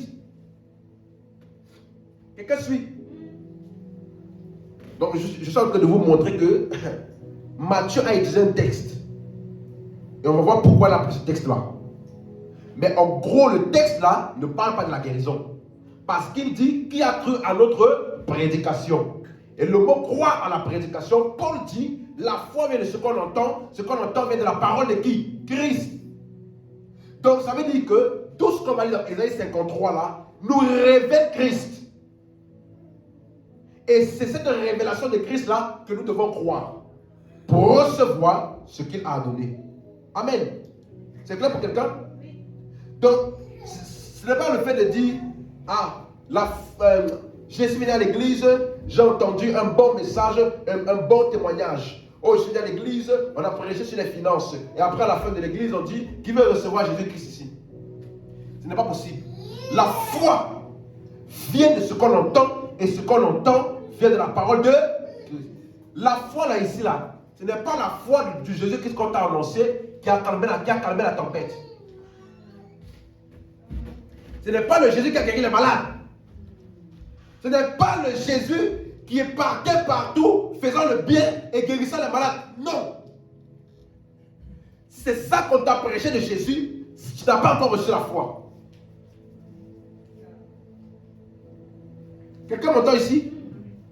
C'est un message spécifique qui t'explique que pour croire à ça, ce message-là doit être de Ésaïe 53 là, voir Jésus là-bas. Donc, qu'est-ce qui a été exposé de Jésus dans Ésaïe 53 qu'on doit voir et croire et ensuite recevoir le salut? Repartons dans Ésaïe 53. Ésaïe 53. Quelqu'un suit? Il faut vraiment que vous restez concentrés parce que c'est des choses qui sont importantes. Qui a cru? Donc, vous voyez que quand Ésaïe parle de qui a cru, il a raison de dire ça. Parce que ce que lui l'a expliqué comme le Christ là, qui est le sauveur, qui est le roi, il dit qu'il a reconnu le bras de l'Éternel. Regardez quelque chose. Le mot le bras est un mot grec zéro, un hébreu zéro, qui parle de la force ou d'une puissance qui a été déployée.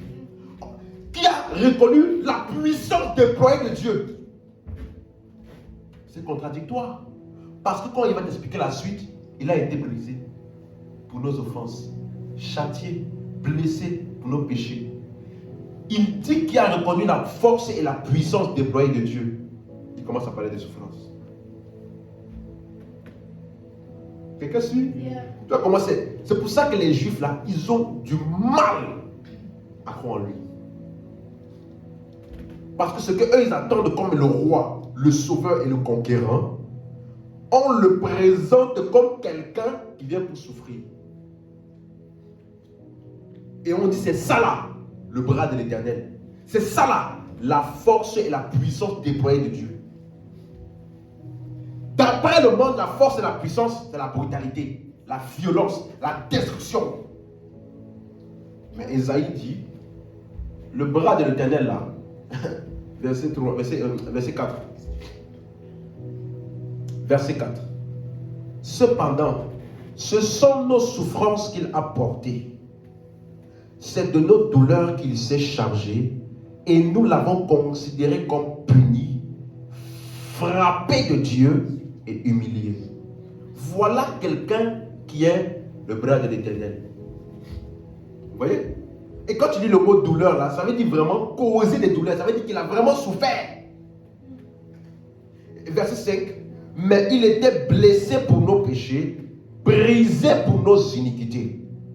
Le châtiment qui nous donne la paix est tombé sur lui. Et c'est par ses meurtrissures que nous sommes.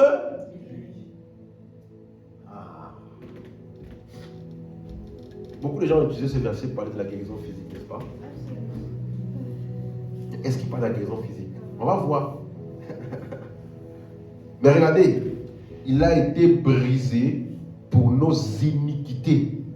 Brisé pourquoi? Et comme tu regardes le même mot brisé là, c'est au verset 10. Il a plu à l'Éternel de le briser par la souffrance. Comment? Verset 10. Il a plu à l'Éternel de le briser par la souffrance. Comment? Après avoir livré sa vie en sacrifice pour le... Dans la manière dont il était brisé là, c'est quand il a livré sa vie en sacrifice pour le péché. Ensuite, donc, tout ce contexte-là, ça parle de quoi? Le péché. Et de sa mort pour le péché. Ensuite, donc quand il dit, c'est par ces meurtrissures que nous sommes guéris. Est-ce que la guérison ici est physique?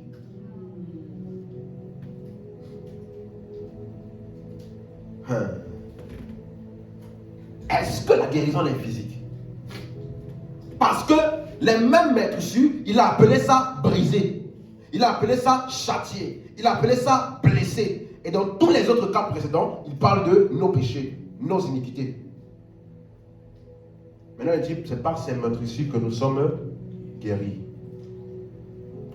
Il faut comprendre que Ésaïe a souvent dans ses écrits utilisé un langage métaphorique ou imagé. Allons-y, mettez ma page, allons-y rapidement, regardez deux, trois textes là. Ésaïe 19, verset 20. 19, verset 20. Ce sera pour l'Éternel des armées un signe, un témoignage dans le pays d'Égypte. Ils crieront à l'Éternel à cause des oppresseurs.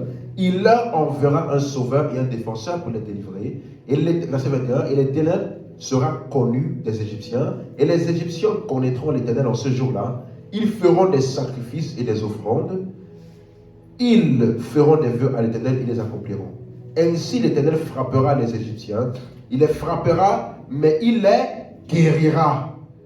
Et ils se convertiront à l'Éternel, qui les exaucera et les guérira. Physique ou spirituel? Spirituel. Es sûr?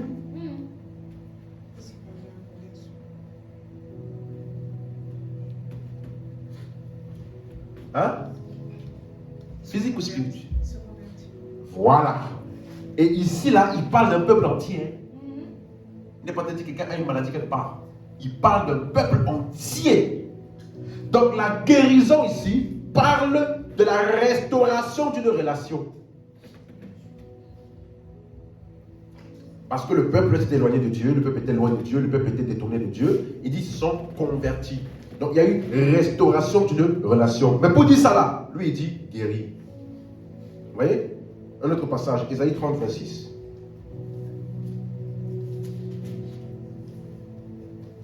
La lumière de la lune sera comme la lumière du soleil.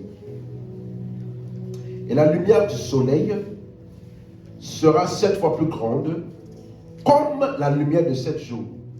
Lorsque l'Éternel bandera la blessure de son peuple et qu'il guérira la plaie de ses coups. Il bandera la blessure de son peuple et il guérira la plaie de ses coups. Physique ou spirituel? Hein? Vous voyez? Parce que ça là, c'est un peuple entier. Ésaïe 57, verset 18. J'ai vu ses voies et je le guérirai. Je lui servirai de guide. Je le consolerai et lui et ceux qui pleurent avec lui. Verset 19. Je mettrai la louange sur les lèvres. Paix et paix à celui qui est loin et à celui qui est près, dit l'Éternel. Je les guérirai. Celui qui est loin, celui qui est près, je les ai ramenés. Donc on appelle ça guérison. Vous voyez? Donc il parle de remettre en place quelque chose. Une distance, la ramener. Quelque chose qui manquait, combler. Il appelle ça maladie. Ésaïe 6, verset 10. C'est important parce qu'il faut voir le langage utilisé par l'auteur. Ésaïe 6, verset 10. Rends insensible le cœur de ce peuple, endurcis ses oreilles et bouche-lui les yeux, pour qu'il ne voit point de ses yeux, n'entende point de ses oreilles et ne comprenne point de son cœur, ne se convertisse point et ne soit guéri. Donc tout ça, c'est spirituel qui symbolise la condition spirituelle du peuple ou alors les actions du peuple. La manière dont ils agissent là, on voit qu'il y a un manque en eux. Vous voyez? Et ça là, il appelait ça maladie. Donc quand tu reviens dans Ésaïe 53 maintenant et qu'il te dit, c'est par ces meurtrissures que nous sommes guéris. Par ces meurtrissures, nous sommes guéris. Et dans ce même texte-là, il dit le châtiment qui nous donne la paix est tombé sur lui. Regardez que c'est la même œuvre. Hein? Jésus n'a pas fait quatre œuvres différentes. Tout ce qu'il explique là, c'est ce que Jésus a fait. Hein? Le châtiment qui nous donne la paix. Le mot paix est le mot hébreu shalom qui veut dire le rétablissement d'une relation. Et le mot châtiment, c'est le mot punition. Donc, je peux dire que dans tout Ésaïe 53, il ne parle pas de la guérison physique. Hein? Le châtiment qui nous donne la paix. Là, ce qu'il appelait paix ici, c'est ça qu'il appelait guérison. Ce qu'il appelait c'est nos souffrances qu'il a portées. C'est de nos douleurs qu'il s'est chargé. Verset 5. Il était blessé pour nos péchés. Donc, ce qu'il appelait blessé là, c'est ça qu'il a appelé meurtrissure par la suite. Hein?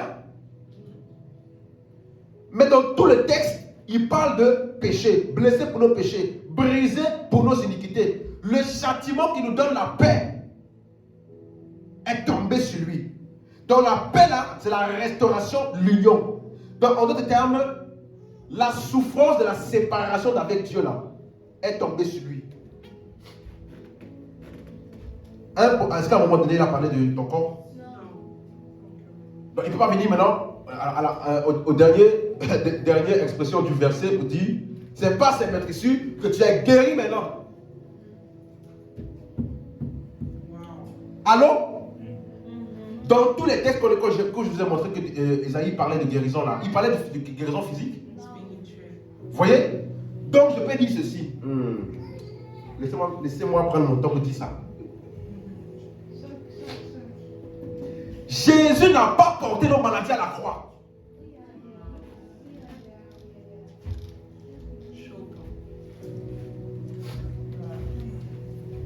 Laisse ça cogiter encore. Je fais les 100 pas. Le temps que ça là, ça fait les 100 pas aussi dans ton cerveau. Jésus n'a pas porté nos maladies à la croix.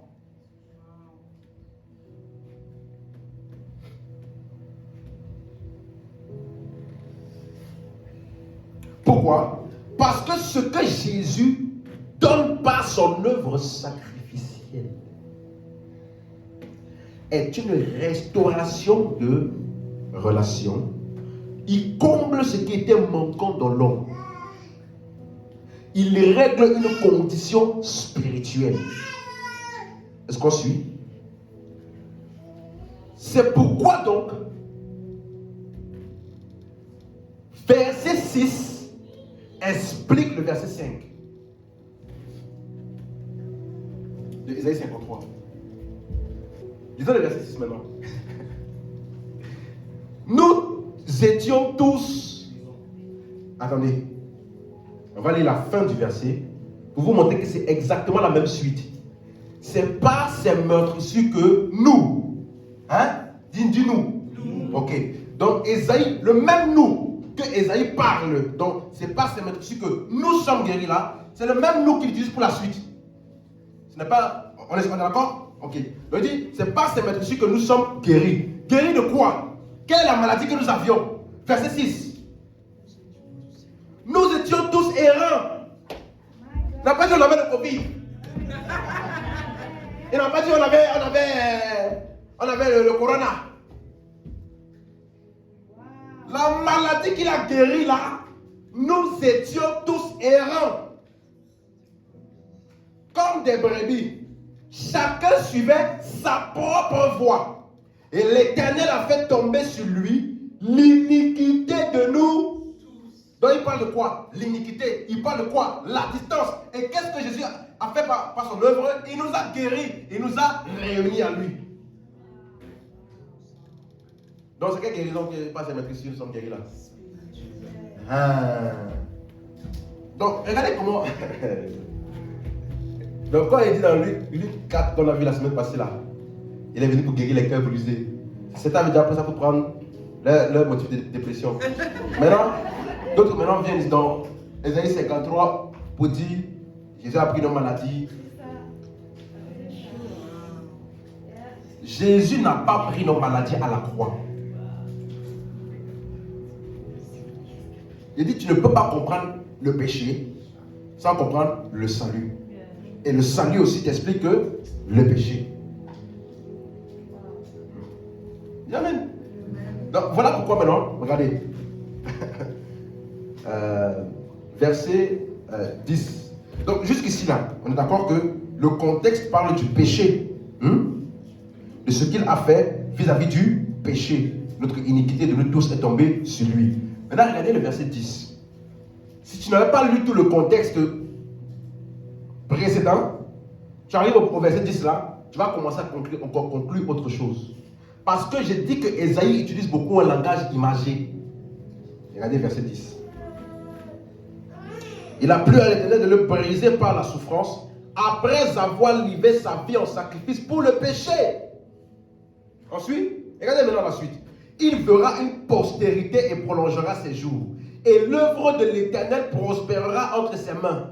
À cause du travail de son âme, il rassasiera ses regards. Par sa connaissance, mon serviteur juste justifiera beaucoup d'hommes et il se chargera de leurs iniquités. Verset 12. Aïe, aïe, aïe. C'est pourquoi je lui donnerai sa part avec les grands. Il partagera le butin avec les puissants. Parce qu'il s'est livré lui-même à la mort et qu'il a été mis au nombre des malfaiteurs. Parce qu'il a porté les péchés de beaucoup d'hommes et qu'il a intercédé pour les coupables. Ici là, Des gens peuvent prendre ce passage pour parler de la prospérité. Oui. Il aura sa part avec les grands. Il partagera le butin avec les puissants. Verset 11. À cause du travail de son âme, il rassasiera ses regards. Verset 10. Et l'œuvre de l'Éternel prospérera entre ses mains. Ça ne parle pas de prospérité. Ça parle justement de la condition de l'homme qui a été guéri là. Comment est-ce qu'il est maintenant complet? Il n'a plus aucun manque en lui. Est-ce que vous suivez? Donc, ici, il parle de l'homme qui ne manque plus de rien. Parce qu'on a vu que le péché a été décrit comme une maladie, décrit comme une pauvreté, comme un manque, comme une absence. Donc, ce n'est pas les biens matériels. Le châtiment qui nous donne la paix. La paix, là, c'est quoi? Restauration de la relation avec Dieu, restauration de l'union avec Dieu. Une autre personne. Et maintenant, regardez dans tous les versets bibliques, si vous voulez, à la maison. Il n'y a aucun auteur dans la Bible qui a utilisé ce passage de Ésaïe 53 pour la guérison physique. Allez fouiller. 1 Pierre chapitre 2. 1 Pierre chapitre 2.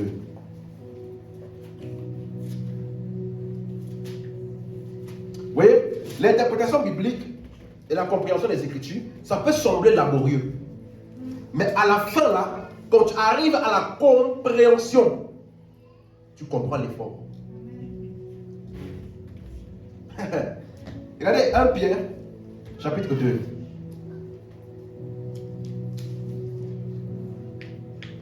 Verset 24.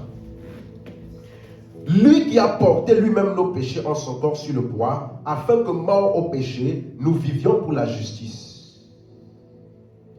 Lui, par les meurtrissures duquel vous avez été C'est le même passage, non?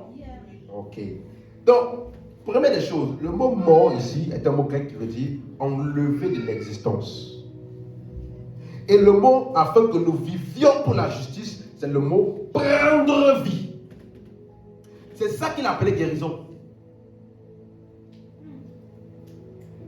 Mort au péché et vivant pour la justice. C'est ça qu'il appelait guérison. Quelqu'un suit? Donc c'est totalement spirituel.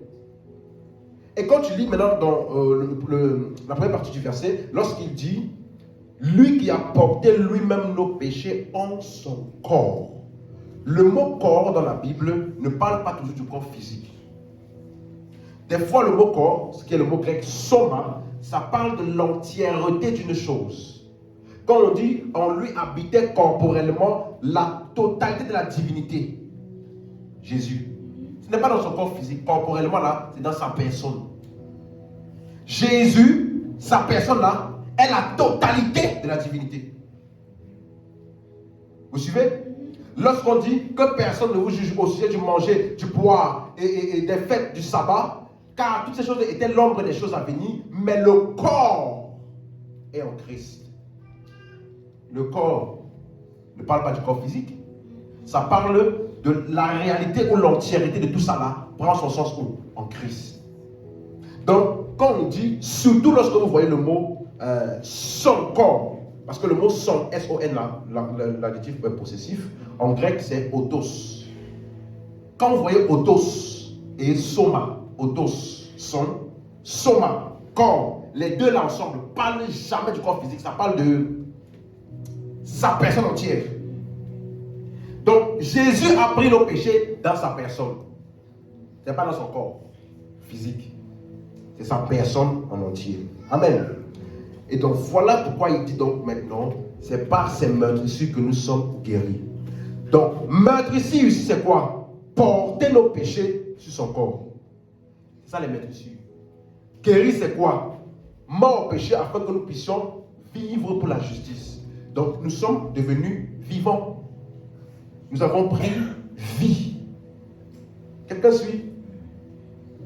Donc c'est ça là qu'il appelle guérison. Et pour appuyer plus encore ce que Ésaïe a dit, verset 25. Quelle est la maladie? Car vous étiez comme des brebis. Maintenant, ici, il explique mieux. Comme, le mot comme parle de quoi? Un langage figuratif. Il n'a pas dit que vous tous là, vous êtes en train de faire mais.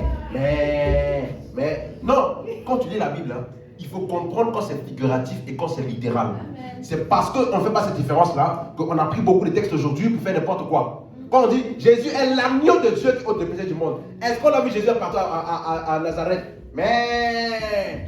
On a vu Jésus faire ça? Donc c'est un langage figuratif. De la même manière qu'une brebis sans son berger, elle est perdue. Elle n'a aucun sens, aucune essence. Il dit vous étiez comme des brebis, comment? Mais maintenant, vous êtes quoi? Retournez vers le pasteur et le gardien de vos âmes. C'est ça la guérison. Nous étions comme des brebis errantes. Notre berger était loin de nous. Jésus, par son œuvre, nous a fait retourner au pasteur et gardien de nos âmes. Et le mot âme ici, elle n'est pas ton âme, comme on parle de notre âme là, ça parle de ta vie, de ton être entier. Donc, ici là, suivez-moi, il y avait donc une distance. Le péché ici est décrit comme étant une distance que l'œuvre de Christ a fait quoi? Ramener. Et le mot gardien est le mot épiscopos, qui est utilisé pour les évêques.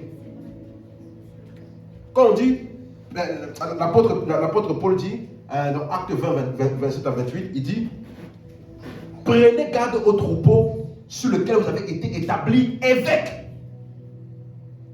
Donc ça veut dire que l'évêque là, ou épiscopos, est celui qui a la charge et la responsabilité de garder et de préserver et de prendre soin.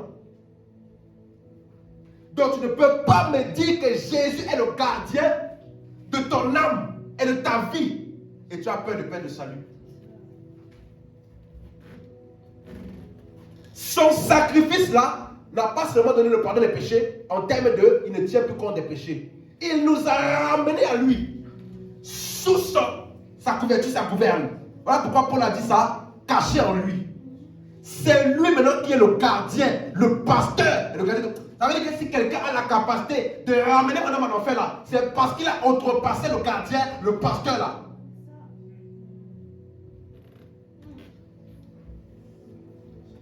Il a dit, mes brebis, je leur donne la vie éternelle. Personne ne les ravira de ma main. C'est lui le gardien. Par son œuvre là, il nous a ramenés à lui. Amen. 1 Pierre 3 maintenant. C'est 18. Même chose. Christ a souffert une fois pour les péchés. Lui juste pour les injustes, afin de nous amener à Dieu. C'est la même chose qu'il a dit, n'est-ce pas? De nous amener à qui? Et le mot amener ici est plus fort que là-bas. Ici, ça veut dire créer un accès. En grec. Créer un accès. Et quel est l'accès là? Regardez. Verset de la suite. Ayant été mis à mort quant à la chair, mais ayant été rendu vivant quant à l'esprit. En d'autres termes, en tant qu'homme, il est mort. Mais par sa résurrection là, il nous a donné une réalité spirituelle qui est l'esprit en nous. Et c'est l'esprit en nous là qu'il appelle accès à Dieu. Tu ne peux pas dire j'ai cet esprit en moi et tu pries Seigneur ouvre les cieux. Hein? L'esprit en moi, c'est l'accès à Dieu. La Bible est dans Éphésiens chapitre 2, 18, 19, 20 par là. Il dit en lui nous avons tous accès au Père par un seul esprit. L'esprit de Dieu en toi est l'accès éternel à Dieu. Celui qui s'attache au Seigneur est avec lui un seul esprit. Donc tu ne peux pas avoir l'esprit en toi et chercher Dieu. Tu ne peux pas avoir l'esprit en toi et faire des jeûnes et des prières pour te rapprocher de Dieu. Non, l'accès a été créé et accédé le jour où tu as reçu l'esprit en toi. Et c'est ça que Pierre dit, que l'œuvre de Christ là a créé un accès en nous. Et cela s'est scellé par l'esprit en nous. Quelqu'un me suit ici? Donc on voit bien qu'il ne parle pas de guérison physique. Donc maintenant, on peut revenir maintenant dans Matthieu. Pourquoi Matthieu, pourquoi tu as fait ça? Pourquoi Matthieu, après avoir parlé de guérison physique, Jésus a guéri les malades, verset 16, là, Matthieu 8, 16. Le soir, on amenait auprès de Jésus plusieurs démoniaques. Il chassa les esprits par sa parole et guérit tous les malades. Ici, là, c'est guérison physique. Hein? Verset 16, là, c'est guérison physique. Mais maintenant, je vais t'expliquer. Verset 17. Afin que s'accomplisse ce qui avait été annoncé par Ésaïe le prophète, il a pris nos infirmités et il s'est chargé de nos maladies. Il s'est chargé de nos maladies. Quelle maladie? Quelle maladie? Est-ce qu'on a vu Jésus dans les 4 évangiles avec Corona, virus, sida et tout ça? On l'a vu marcher avec ça sur lui? Hein? Donc, quand on dit la portée de maladie là, ce n'est pas la maladie que vous pensez. Parce qu'on ne l'a pas vu à la croix avec sida, tuberculose, il toussait, en même temps il chauffait de la fièvre, en même temps il n'arrivait pas à respirer du corona. C'est quel être humain ça? Il n'avait pas ça. Donc, qu'est-ce que Matthieu voulait dire par là? On va lire 2 textes, on va terminer. Pour comprendre le langage de Matthieu. Donc, vous voyez que une clé importante, c'est de comprendre le langage de l'auteur. Pour ne pas déduire de ce qu'il dit, ce qu'il ne veut pas dire. Regardez, Matthieu 2, verset 14. Mettez ma page, hein. On va voir le langage de Matthieu. Matthieu 2, verset 14. Joseph se leva et prit de nuit le petit enfant et sa mère et se retira en Égypte. Donc Joseph a pris Jésus et s'est retiré en Égypte. Verset 15. Et il y resta jusqu'à la mort d'Hérode, afin que s'accomplisse ce que le Seigneur avait annoncé par le prophète. J'ai appelé mon fils hors d'Égypte. Hein? Est-ce que le fait qu'il est parti en Égypte, là, l'accomplissement de ça, c'est ce qu'il a dit ici? J'ai appelé mon fils hors d'Égypte. Non. Allô? Non. Ils sont venus en Égypte pour rester jusqu'à la mort d'Hérode. On dit, afin que s'accomplisse ce que le prophète avait dit, j'ai appelé mon fils hors d'Égypte. Pourtant, c'est quand il est venu en Égypte. Donc, sa venue en Égypte, là, pointait vers l'événement futur qui est quoi? Il va partir d'Égypte. Allô? Quand il dit afin que s'accomplisse, ce n'est pas pour un événement présent qu'il vient de se passer. Il est en train de dire que l'événement qui vient de se passer là, que le fils là est venu en Égypte, c'est parce que c'est un signe que c'est lui, dans la prophétie parlait, qui va partir d'Égypte. Donc sa venue en Égypte est un signe de l'événement qui viendra dans le futur, qui est quoi? Sa sortie d'Égypte. Ensuite, donc Matthieu n'a pas utilisé cette expression-là pour dire il est venu en Égypte pour que s'accomplisse la parole qui disait il doit venir en Égypte. Il est venu en Égypte pour que s'accomplisse la parole qui dit qu'il partira d'Égypte. Donc sa venue en Égypte est un signe qu'il va partir d'Égypte. Qu'il est l'accomplissement de la promesse future de quoi? Son départ d'Égypte. Ensuite, verset 22, même chose.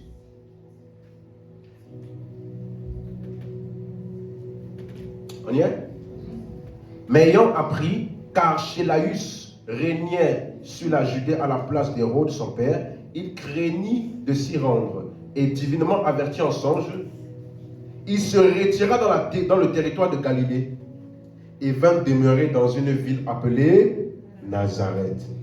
afin que s'accomplisse ce qui avait été annoncé par les prophètes, il sera appelé. Est-ce que c'est quand il est venu en Égypte, là qu'on l'appelle Nazaréen? Le fait qu'il a commencé à se déplacer pour venir vers Nazareth est la preuve que plus tard il sera appelé le. Donc ce n'est pas un événement présent quand il dit afin que ça accomplit. Maintenant revenons dans Matthieu 8, ça prend maintenant tout son sens. Donc quand Jésus a fini de guérir les malades, suis-moi, quand Jésus a fini de guérir tous les malades, afin que s'accomplisse la parole qui dit, il a pris nos infirmités et il s'est chargé de nos maladies. Il est en train de dire que Jésus guérissait les malades physiques.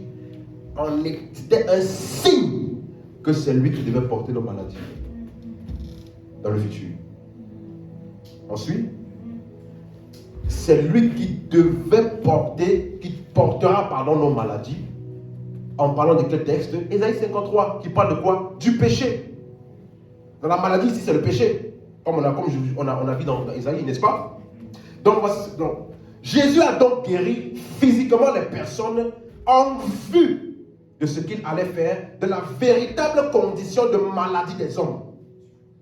Le péché, la distance, la pauvreté, la maladie qu'il allait combler, guérir par la vie éternelle, l'Esprit en nous. Donc le ministère de guérison de Jésus était pour pointer vers l'œuvre qu'il allait faire, d'ôter la condition de maladie de l'homme.